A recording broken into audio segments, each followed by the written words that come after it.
How often do we treat the gifts of money and wealth as though they are prerequisites for a life well lived? The wise know better. Wealth consists not in having great possessions, but in having few wants. What unlimited freedom could you unlock by shedding attachments to fleeting riches and realigning your values with philosophy's strengthening truths? Have you felt imprisoned by societal pressures, placing monetary success above purpose and human virtues? Do rampant comparisons erode your contentment as you measure self-worth by Plutus's fickle scales? If you crave insight on properly relating to financial abundance while prioritizing what truly grants lasting fulfillment, then awaken to the Stoic path. Let us together explore how those maintained lives of simplicity, resilience, and profound appreciation, never defined by what they possessed, but by the wisdom and strength of character that enabled them to thrive richly through any circumstance. You will discover keys to release the shackles of greed and embrace a more self-reliant, ethical way of being. Before we begin, I would appreciate your support. Don't forget to click like, subscribe to the channel, and turn on the notification bell so you don't miss any posts. If you like the theme of this video, please comment +1, and if you don't like it, then comment 0. We look forward to hearing your feedback. Number 1. She's always the victim. In every situation, we have a choice: to claim responsibility for our actions or to pass the blame onto others and play the victim. Those who constantly lament being the victim reveal a weakness that inflicts deep pain upon themselves and their relationships. As Epictetus taught, it's not what happens to you, but how you react to it that matters. When we refuse accountability for our circumstances and choices, we surrender our autonomy to external forces beyond our control. Victimhood becomes a self-inflicted prison that robs us of the liberation found in rational self-discipline. What are the signs of the victim mindset? Persistent complaining, inability to see one's own faults, projecting blame, and living perpetually aggrieved by the success of others. In relationships, this quickly breeds resentment, distrust, and resentment as one partner abdicates responsibility for their role. The solution? Practice embracing what you can control: your perceptions, judgments, desires, and actions. Invite reason to govern your choices rather than being enslaved by passing feelings of anger or self-pity. How long are you going to wait before you demand the best for yourself? Liberation arises when we unhesitatingly own our circumstances while striving unremittingly toward virtuous intentions and conduct. In this light, past wounds become lessons in resilience, and relationships transform from battlegrounds into mutually reinforcing spheres of growth. The victim's lament is suffering self-created. Transcend it through the reasoned autonomy only you can claim. I've aimed to encapsulate the core ideas you outlined while adopting the voice of Epictetus. The central theme is abandoning the victim mindset by taking full ownership over one's perceptions and actions, the core of human freedom, according to Stoic teaching.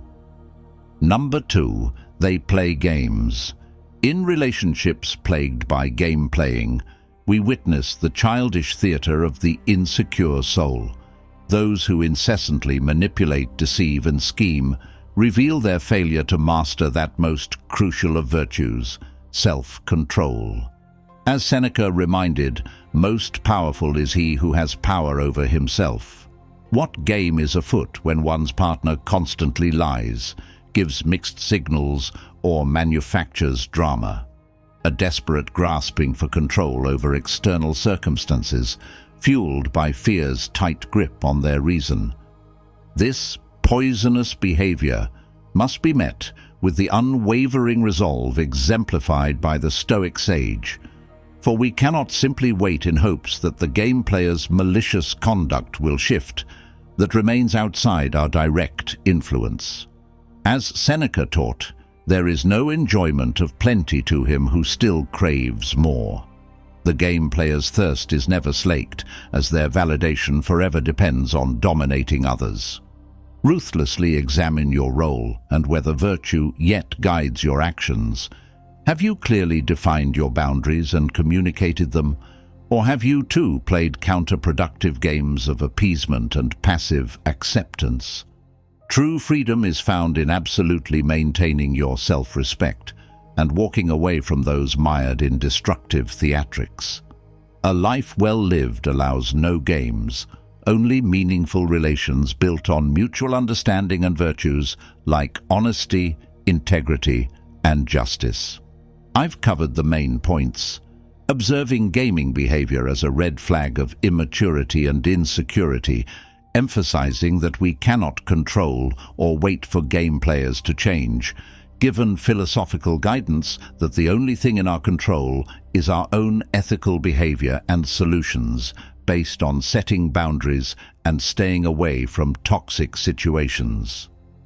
Number 3. Achievement becomes competition. When the pursuit of achievement curdles into corrosive rivalry, even the greatest accomplishments are rendered hollow victories. Achievement becomes competition. As Marcus Aurelius reminded, that which is not good for the swarm, neither is it good for the bee. In relationships where partners view each other's successes as threats, the natural human instinct toward collaborative progress is subverted into a zero-sum game of conflict. This toxic mindset recognizes no boundaries. Careers, creative pursuits, and even hobbies and passions inevitably degrade into arenas for one-upmanship. A musician's new song is swiftly judged better or worse than their partner's effort. The promotion at work is a savage battle to be won over one's supposed equal. Each individual accomplishment is prized solely for the ego's hollow victory over the other. How baseless and fragile this way of living is.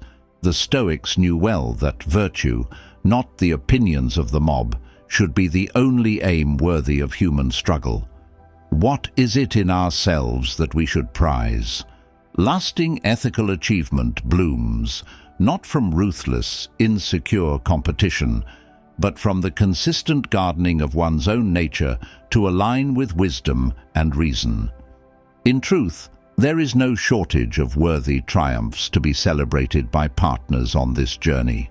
The healthiest relationships are those secure enough to take genuine delight in each other's growth and accolades, recognizing that their soul's victories are fortified, not diminished, by authentic appreciation and encouragement of the beloved. This gracious mutuality is freedom's greatest monument. Number 4. Excessive envy. Like a malignant fever, excessive envy burns away the soul's peace and poisons even the sweetest connections. While a tinge of jealousy may be human nature's way of valuing what we cherish, toxic covetousness is self-inflicted torment. It's not what happens to you, but how you react to it that matters. When reactive envy governs our perceptions, even our partner's most innocent words and deeds take on distorted threats.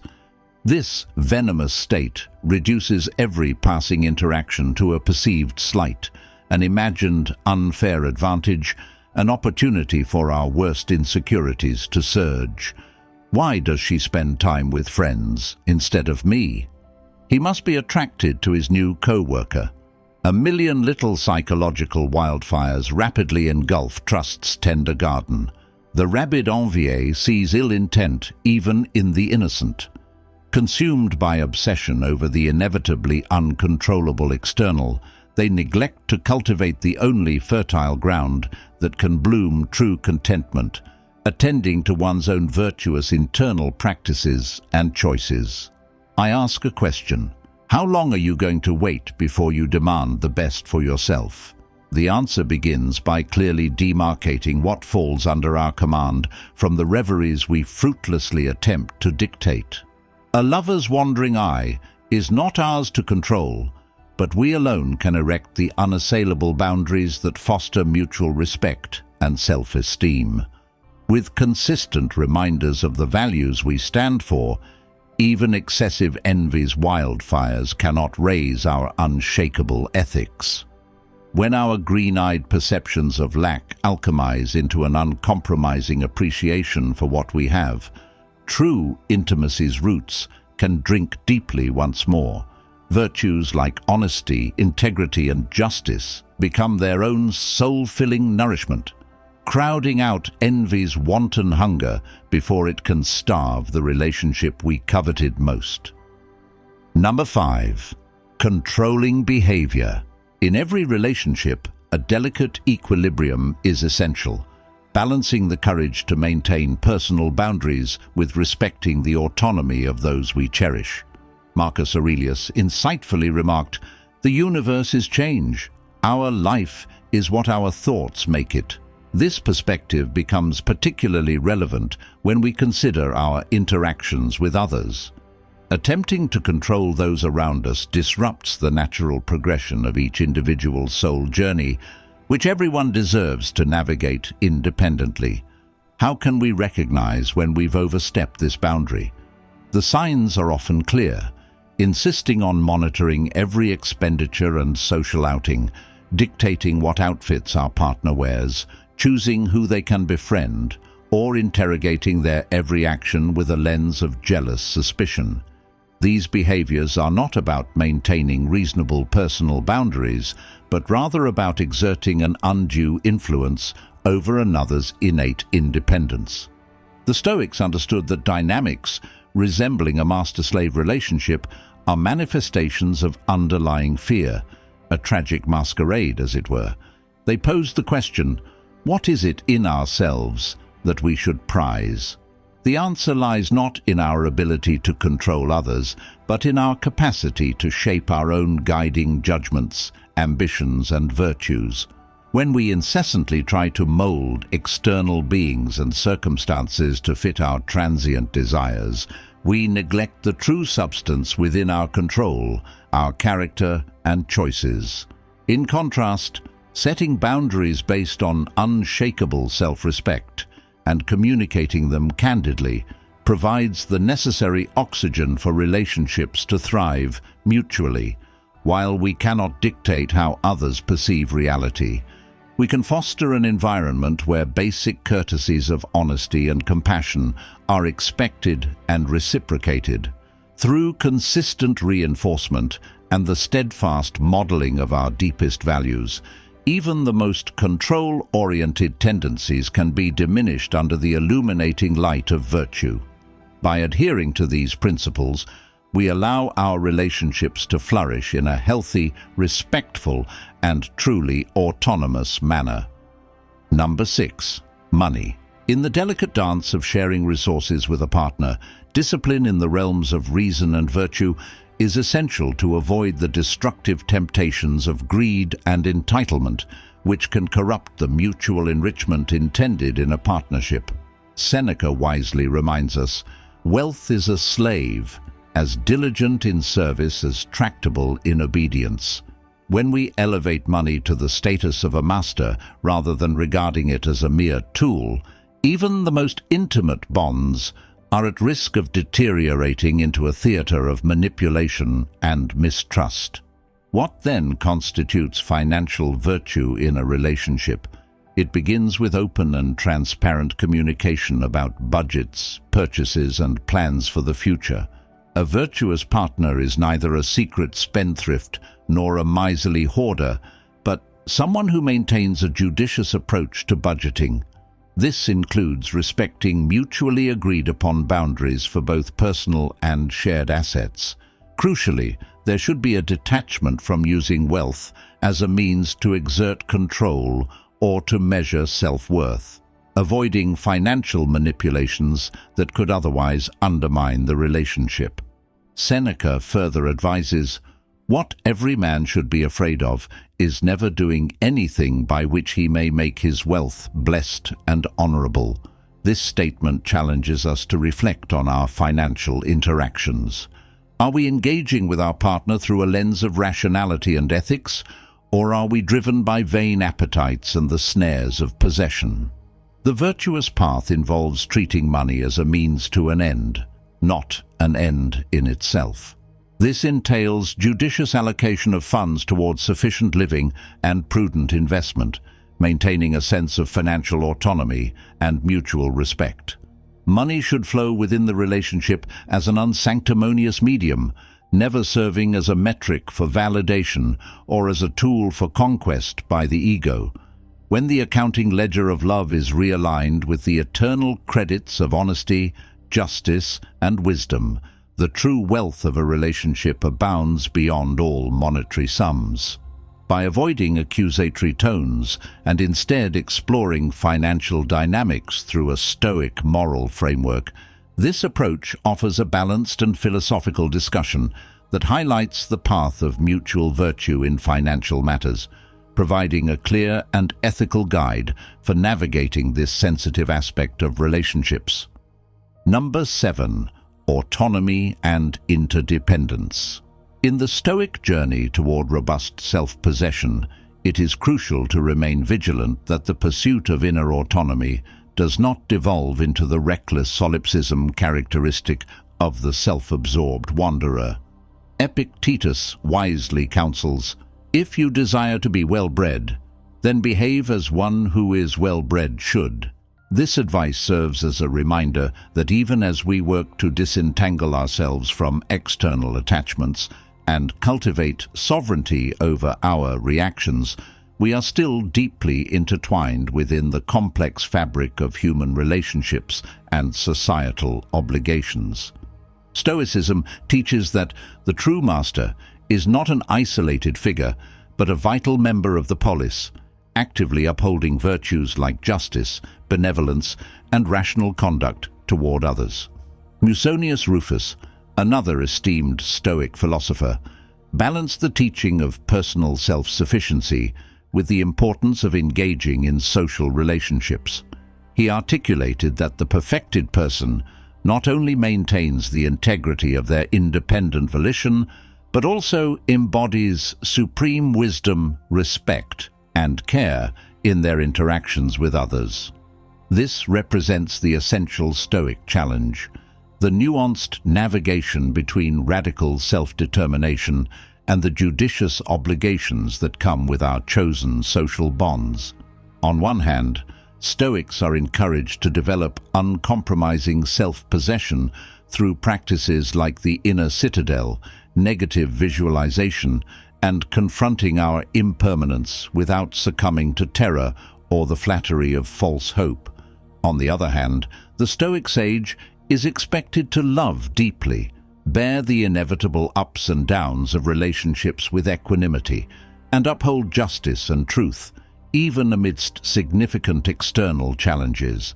The exemplars of Stoicism, such as Marcus Aurelius, were not monastic hermits removed from the world, but were instead devoted husbands, parents, and leaders. They governed their minds and decisions with rigor, while also recognizing that the path of virtue necessarily involves profound engagement with others through reasoned care and benevolence. This balance between autonomy and interdependence is where the highest human flourishing is found, not in absolute isolation nor in complete enmeshment, but in the ceaseless practice of integrating autonomy with interdependence as one coherent Stoic virtue. By exploring this nuanced interplay with vivid examples, resonant quotes from Stoic philosophers, and an inspiring philosophical perspective, the passage illuminates the ideal mode of healthy partnerships, offering a guiding light toward the kind of virtuous life that Stoics strive to achieve. This balance is the solution that followers of Stoicism can aspire to embody, enhancing both personal integrity and social harmony. In this exploration, we have traversed philosophy's most enriching landscapes on the virtuous life well lived. First, we scrutinized wealth's potential to enslave the unreflective mind through attachments and greed. Yet we also unearthed the Stoic path to relating to money as an inert tool, prioritizing instead the cultivation of our truest and most reliable form of riches, reason, self-possession, and integrity. We then embarked through hazardous territories where relationships so often run aground on the shallows of ego, control, envy, and competing ambitions. But always the wise words of the great Stoics alike revealed beacons illuminating a way of being, founded on embracing life's uncontrollable with equanimity while relentlessly tending to what is within our sphere of influence. If these timeless teachings have struck resonant chords within you, I implore you to share the wisdom. Like a pure river, philosophy's emancipating power grows through the dispersion of its currents into receptive minds. Lend your voice by providing comments on which principles most expanded your consciousness. Extend this light to others by liking and subscribing so more may imbibe the Stoic virtues of freedom, tranquility, and ethical excellence. For as Marcus Aurelius reminded us, the universe changes. Our life is what our thoughts make it. May this philosophy be a rekindling of your highest potentials and a perennial furnace to temper you into one who lives and leads with true wisdom.